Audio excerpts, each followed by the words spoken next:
Hello, today is Friday, June 26th, and welcome to episode 470 of Fault Lines, the National Security Institute's podcast that gets you quickly up to speed 3 times a week on the national security and foreign policy debates shaking up America. I'm NSI fellow Jessica Jones, and I'm joined today by NSI Advisory Board member Les Munson, giving us a bear smile, and senior fellow Amy Mitchell. Okay, what are we talking about on this fun Friday? We're going to shift our focus a little, and we're going to talk about a story that maybe folks outside the Beltway aren't following, and that's kind of the quiet shutting down of Voice of America and other U.S.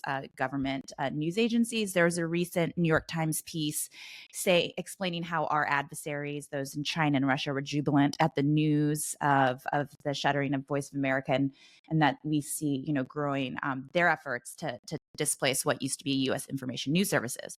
For those that don't know, Voice of America, or VOA, was created during World War II to counter Nazi propaganda. It was kind of our official voice during the Cold War. It reached behind the Iron Curtain. It was, Radio Free Europe was also launched in the 50s. It, beamed uncensored news to the Soviet bloc. Really, these two powerful voices, American voices that, existed for decades. They've reached hundreds of millions of people, broadcast in over 40 languages. But in recent months, the White House has kind of been moving to shut them down, cut off funding, furlough staff. And so they have been quieted, and broadcasts have kind of darkened in much of the world from these two outlets. And so guess who might want to step in to fill that void? We've, China, Russia, and Iran. Kremlin-backed RT was celebrating. Chinese state-run Global Times said it was gratifying and hopefully irreversible, the shutdown. So there's some open cheers across the world. So let's see what's going on. Amy, I want to turn first to you, in this, current age where we talk a lot about modern hybrid warfare, shutting down our U.S. based news agencies that are giving information to those that might not find non-government sponsored information. Like, is this a smart move? Is this going to hurt us in the long run?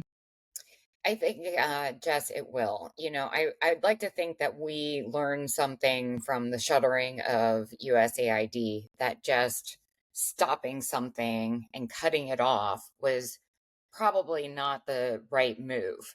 And, no doubt the technology is old, right? Maybe it needs a refresh, but how about instead of just shuttering it down like we did with aid, and then kind of picking up the pieces, we have a plan this time. And to say, I know, plan, to say, Concept of a plan, maybe. even a concept, an idea, like I'm open, right? And to say, listen, we need to modernize this. We need to look at how will these institutions work best for us in the next 10, 15, 20, 50 years, and modernize them and reshape them instead of just, hey, we're going to shut it down and throw the money into the big, beautiful bill, and that's it, we're done. Because to your point, that then opens up doors for our adversaries to step into. And I think, with the shuttering of aid, again, we're already seeing China specifically move into regions where we held sway, and now we're starting to lose that power. Okay, Les. Is there a plan here? Or was this a smart move, or are we just trying to cut costs? Like, what might be next? No, it was a great plan. We're going to eliminate the Democratic voices, and by that I mean Democratic Party voices that the VOA was touting. That's all right. I'm joking. That was the argument of the appointee from this administration who was charged with running the Agency for Global Media, which is what houses Voice of America. I mean, which is bananas. It's crazy.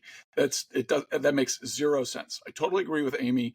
If there was a plan here to recreate our U.S. information services to the world, great. Let's hear it.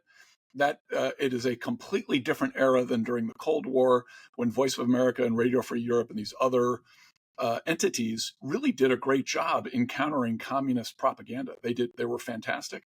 I'm not sure they made the complete difference, but they certainly helped. I don't know that the same situation obtains now. Now the things that matter are social media platforms, their satellite link-ups like Starlink and things like that is a totally different communications environment, obviously. And so just destroying the old without coming up with a plan to create the new seems crazy to me. And then the stuff that's being said about the justification for destroying is just wrong. Like if the administration were saying, hey, this stuff is outdated, doesn't make any sense anymore, we're going to flex to a new plan. Congress, we know you're interested in this. Here's what we would like to do. I'd be all in. Let's have at it. Let's get some expert opinions and kind of the best way forward and do it in a cost-effective way. Great. But that doesn't seem to be what's happening. 100%. Okay, well, I need to find is there any fault line that we can find on this topic? Because you guys seem in agreement.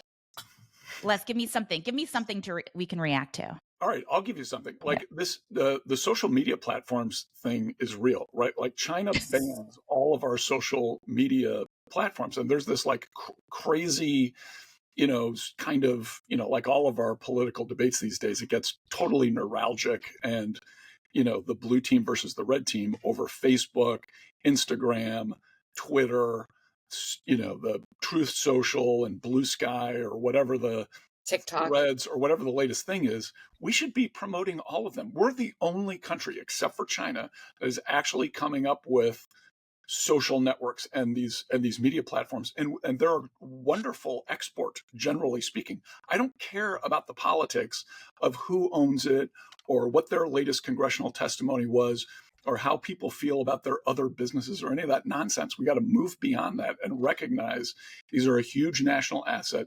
The Chinese banned them for a reason, because they don't want something they can't control inside their country, delivering the messages of humanity and freedom of thought and all of that stuff inside their country. That's how we're doing it today. So let's figure out a way to get around all of these firewalls that other countries have against our social media platforms. That'd be a terrific thing to spend a little bit of money on. Two things on that. Aren't we supposed to be forcing the sale of TikTok? Hasn't that deadline expired, come and gone? Speaking of that front. Two, did you see that the newest, speaking of like the power of Levi's and rock music, Les, to your point, that Labubus are like the thing. These Chinese made, like these hideous dolls are like taking over the world. Speaking of soft power and the fad of things, like. Did you say Labubus? That's what, Labubus. I don't. See? Les hasn't come. You'll hear about them soon. Now. But speaking about the power, okay, so Amy, any last words on the soft power trends we're seeing? On the TikTok front, quick update, he has extended it another 90 days. So now we're into September for a potential sale. Okay. And to Les's point, maybe there's something there with TikTok that can be done. All right. Yeah, by the way, Jones, just like to be clear, I don't think TikTok is going to enable China to invade Taiwan or anything. I think we should be highly skeptical of TikTok. It's going to enable people to not care, though, when China does. Sure. Okay. Right. If you say so. What we ought to do, take a little time. It doesn't bother me extending some deadlines, but as long as we can kind of get to the right place in the end, good. Let's hear what the plan is. I would like someone to articulate this in a way that isn't just a bunch of gobbledygook, like we're killing off the Democratic voices on Voice of America, which is bananas.